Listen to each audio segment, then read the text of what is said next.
అబ్బబ్బబ్బబ్బబ్బబ్బా! What a parents! ఏం బాధ్యత! సరియో చిరాగ్గా ఉందా? అత్తయ్య మావయ్య మాటలు వింటోంటే అంతకన్నా ఎక్కువ చిరాకు పుడుతోంది. ఎంతసేపు నీకు పెళ్లి చేస్తే మృదుల ప్రశాంతంగా ఉంటుంది అని దాని గురించి ఆలోచించడమే తప్ప కన్న కూతురు మనసేంటి, ఆ మనసులో ఉన్న బాధేంటి అని 1%, కనీసం 1% అన్న ఆలోచిస్తున్నారా? ఈ బెదిరింపులకి బ్రెయిన్ వాషులకి తలుంచావో అంతే మాన్సి, నీ చాప్టర్ క్లోజ్. కాంప్రమైజ్ అవ్వద్దు మాన్సి. కాంప్రమైజా? తినే ఫుడ్, వేసుకునే డ్రెస్ విషయంలోనే కాంప్రమైజ్ కాను. బావ మ్యాటర్లో ఎట్లా కాంప్రమైజ్ అవుతా అనుకున్నా? అయితే బావతో నా పెళ్లి, లేకపోతే నా చావు. అంతేకాని ఎవడి చేత పడితే వాడి చేత తల్లోంచి ఎట్లా తాలి కట్టించుకుంటాననుకున్నా? ఛాన్సేలే.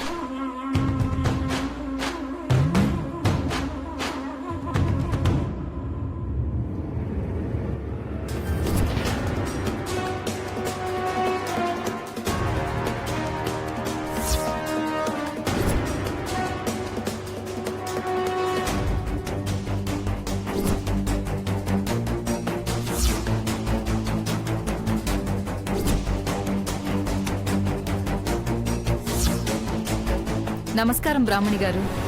నమస్తే, కూర్చోండి. అదేనండి, మా అమ్మాయి కాలేజ్ సీట్ గురించి గుర్తు చేద్దామని. రేపు నేను ప్రిన్సిపల్తో మాట్లాడతానులేండి.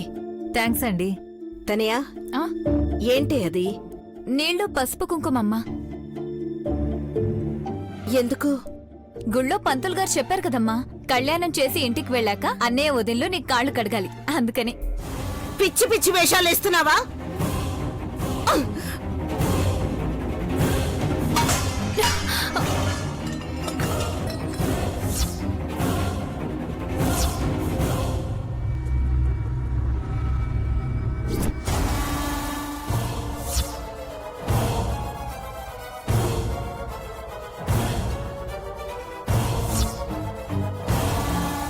ఏంటమ్మా ఇది?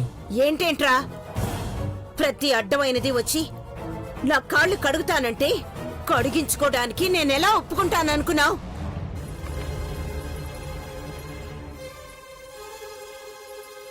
నా కాళ్ళు కడిగే హక్కు అర్హత ఉండేది నా కోడలికి మాత్రమే. ఏంటమ్మా మళ్ళీ మళ్ళీ అదే మాట?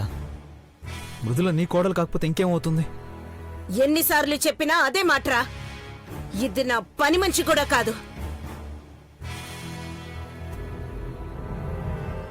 అమ్మా ప్లీజ్. ఇప్పటికే అవమానాలు, శిక్షలు అనుభవించి చితికిపోయింది. ఇంకా నీ సూటుపోటి మాటలతో బాధ పెట్టద్దమ్మా. నీ మనసులో తనకే స్థానం లేకపోయినా తన మనసులో నీ స్థానం వేరమ్మా.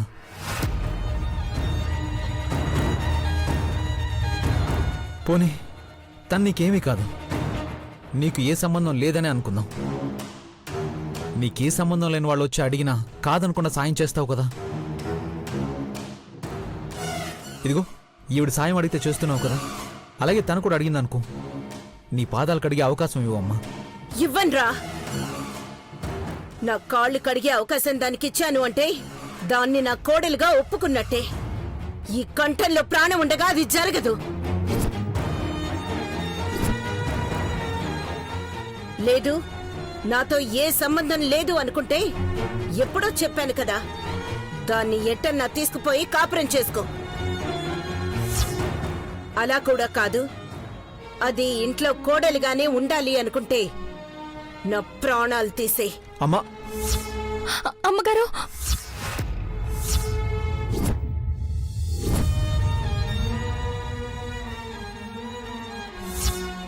ఏంటమ్మా ఇది? ఈ మాటలు వినడానిక ఇన్నాళ్ళు ఇంత ఓపిక ఎదురు చూస్తున్నది? అసలు ఈ పరిస్థితి ఎందుకు వచ్చింది? నీ ప్రేమను ఎందుకు పొందలేకపోతున్నావా అని మేం బాధపడిన క్షణం లేదమ్మా. ఇంకా ఎన్నాళ్ళమ్మా ఇలా? నీ మనసు అసలు మారదా? మారదురా, చెప్పాను కదా, ఈ కంఠంలో ప్రాణం ఉండగా మారదు మారదు మారదు.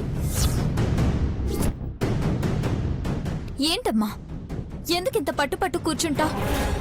పాపం వదినేం తప్పు చేసింది? వదినంటే నీకిష్టం లేకపోవచ్చు, అప్పుడు అలా పెళ్లి జరగడం నీకు నచ్చుండకపోవచ్చు. కానీ ఇన్నాళ్ళు ఇంట్లో వదిన ప్రవర్తన చూశాక కూడా నీ అభిప్రాయం మారలేదా? ఎప్పుడు మన కోసమే ఆలోచిస్తుంది, మన కోసం ఏమైనా చేస్తుంది, ఎంత కష్టమైనా అనుభవిస్తుంది తప్ప ఒక్క మాటైనా తిరిగి అంటుందా? ఇన్ని మాటలు పడే కోడలు ఎక్కడ దొరుకుతుందమ్మా? బంగారం అమ్మ వదిన, వదిన్ని కాదనొద్దమ్మా.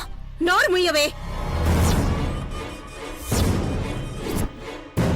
అది మీ అందరికీ బంగారమే కావచ్చు, రత్నమే కావచ్చు, కానీ అదెప్పటికీ నా కోడలు కాలేదు, కానివ్వను. బ్రాహ్మణి గారు, మీకు చెప్పేటంతటి దాన్ని కాదు, కానీ నాదొక చిన్న మాట. ఇంట్లో అత్తాకోడళ్ల మధ్య ఎన్ని గొడవలైనా ఉండొచ్చు, కాని చేజేతులారా శుభాన్ని అశుభం చేసుకోకూడదు. గిరిజా కళ్యాణం జరిపించాక దంపతులిద్దరూ తిరిగొచ్చి ఇంటి పెద్ద కాళ్లు కడగాలి, లేకపోతే పుట్టబోయే వారసుడు అర్ధాయుష్యుతో పుడతాడు.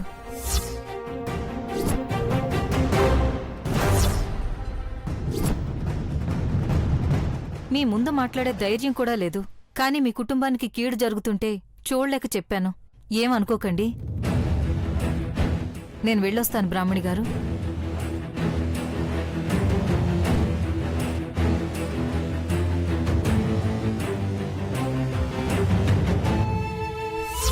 ఈ ఇంట్లో పుట్టబోయే వారసుడు అర్ధాయుష్కుడుగా పుడతాడు. అందుకని ఈ దంపతుల శాంతి కార్యానికి ముహూర్తం పెట్టించండి.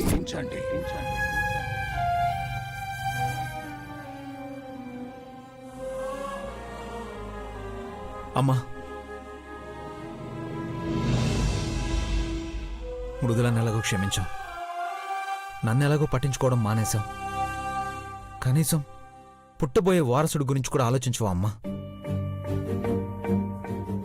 నీ ఇంటి వారసుడమ్మా, నీ వంశాంకురం. మా మీద కోపాన్ని వాడి మీద చూపిస్తావా? తెలిసి తెలిసి అర్ధాయుష్యుణ్ణి చేస్తావమ్మా? అమ్మా, నా మీద మీకున్న కోపం అలాగే ఉండనివ్వండి. మీరెప్పుడు కోడలుగా ఒప్పుకోవాలనుకుంటే అప్పుడే ఒప్పుకోండి, లేదంటే లేదు. కానీ ఈ వంశానికి అన్యాయం చేయద్దమ్మా. మీకు దండం పెడతానమ్మా, ఒప్పుకోండమ్మా. అమ్మా ప్లీజ్ అమ్మా, ఒప్పుకోమ్మా.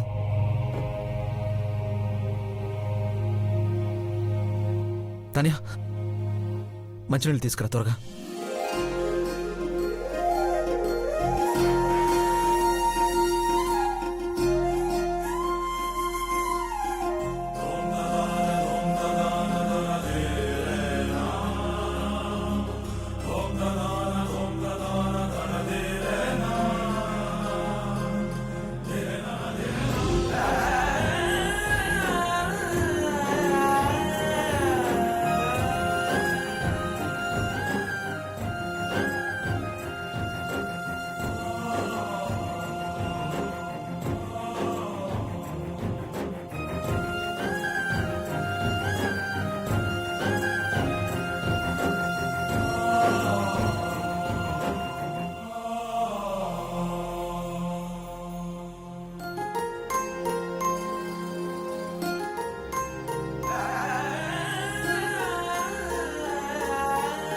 అమ్మా,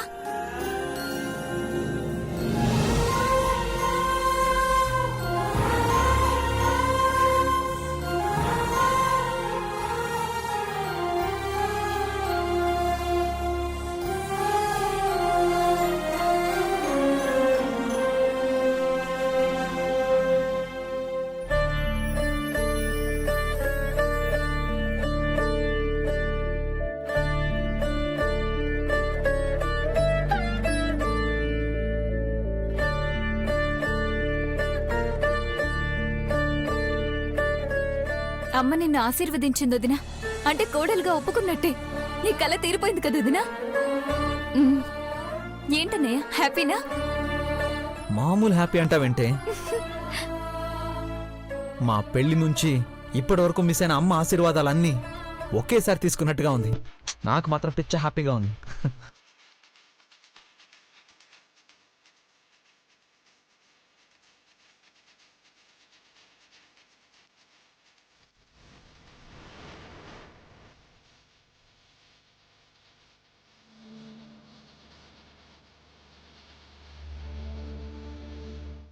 మధు గారు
అది అది అర్థమైంది. కుచ్చి కుచ్చి కూనమ్మా పిల్లనేవు. నాకు మృదులాదేవి లాంటి అందమైన అమ్మాయి కావాలి. కుచ్చి కుచ్చి కూనమ్మా పిల్లని ఇవ్వదండి. నాకు మధు గారు లాంటి మంచి అబ్బాయి కావాలి. యాహూ! అయితే ఒక అమ్మాయి ఒక అబ్బాయిని ఇవ్వమని కుచ్చి కుచ్చి కూనమ్మకి చెప్పమంట.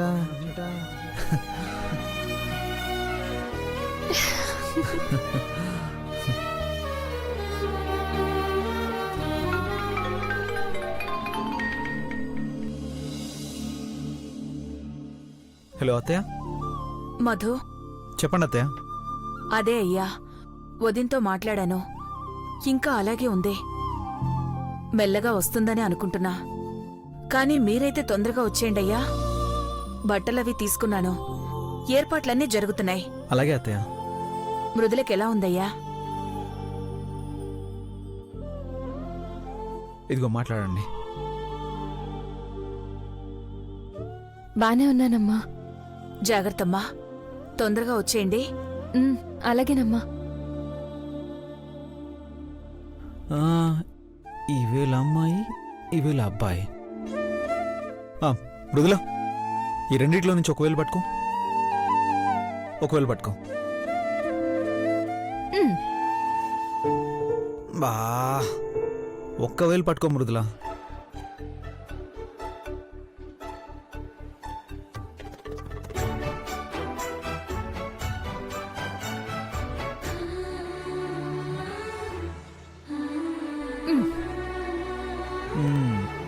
ఎస్, చెప్పనా? జూనియర్ మృదులాదేవి. మంచిది. మీకు ఏది సంతోషం అయితే అదే జరగనివ్వండి. Thank you. మర్చిపోయాను. ఇదిగో నీ ప్రాజెక్ట్ ఫైల్ పంపావు కదా, ఎన్ఓసి లెటర్ ఇవ్వాలంట. మీటింగ్ టైం ఫిక్స్ చేస్తా అన్నారు. మేడం గారు 15 డేస్లో సాఫ్ట్వేర్ సొల్యూషన్స్కి సౌత్ ఓనర్ అవుతారు. అంతా భగవంతుడి ఆశీర్వాదం. ఈరోజు Zee popular choice of music award announcement ఉంది కదా, మర్చిపోయారా? ఓ అవును కదా. త్వరగా రెడీ అవుతాను. 10:30కి అనౌన్స్మెంట్ చేస్తారు. ఓకేనా? All the best sir. Thank you madam.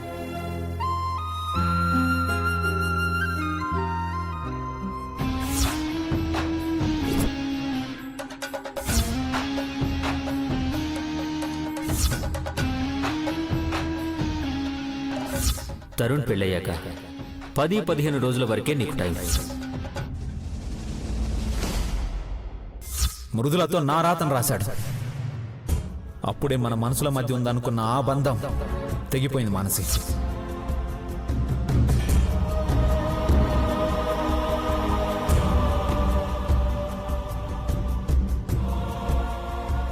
ఏమ్మా, క్లీన్ అయిపోయిందా?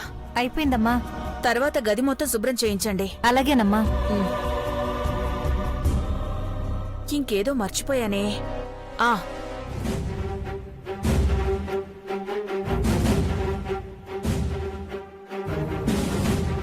తరుణ్, సాయంత్రానికల్లా స్వీట్స్ రావాలి. ఒకసారి ఫోన్ చేయనన్నా. అలాగేనమ్మా. సరే.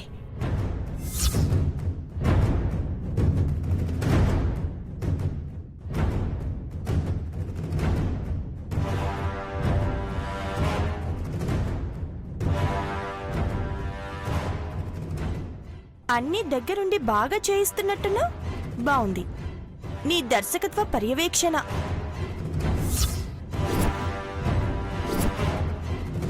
నా వైపు సీరియస్ గా చూస్తే ఏమొస్తుంది మానసి? గిరిజా కళ్యాణం జరగకుండా చూద్దాం అనుకున్నాం, కానీ ఏమీ చేయలేకపోయాం. ఇప్పుడు శోభనానికి కూడా ఏర్పాట్లు జరిగిపోతున్నాయి. ఈ ఒక్క రాత్రి దాటితే ఇక నీ బతుకంత కాళరాత్రి. అమ్మా కొంచెం లేస్తారా, క్లీన్ చేయాలి. శోభనం గది పైన ఈడెందుకు క్లీన్ చేయడం? ఈడేమైనా మంచం ఇస్తున్నారా?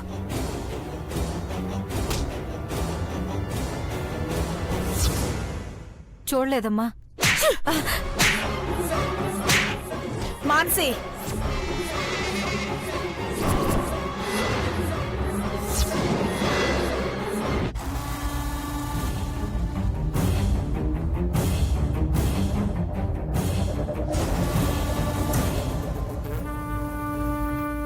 నువ్వు వెళ్ళమ్మా.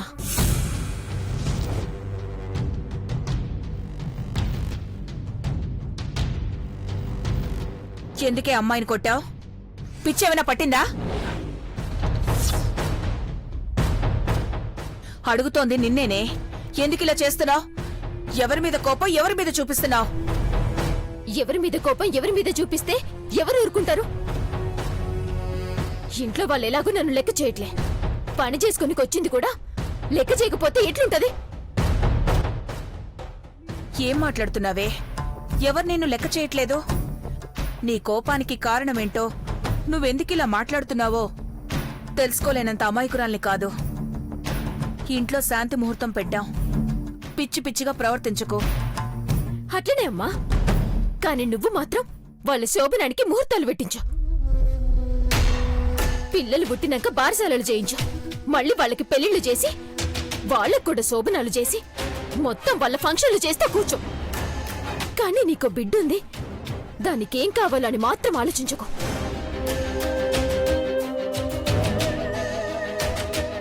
రేపు సచ్చినాక దినమైన సక్కంగా పెట్టించు చాలు. మానసి, నిన్ను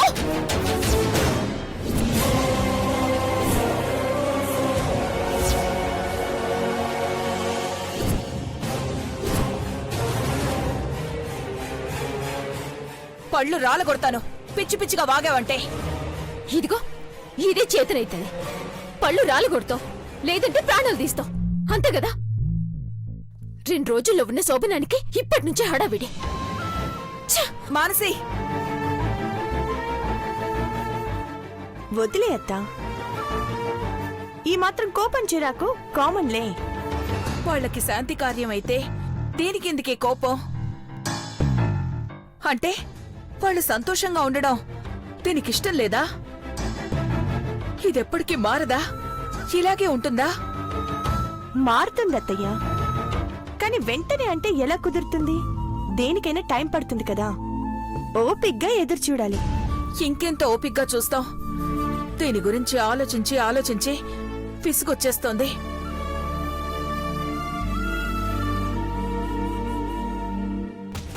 సగం పిచ్చికే ఇలా అయిపోతే దాన్ని పూర్తిగా పిచ్చిదాన్ని చేస్తే ఏమైపోతారో.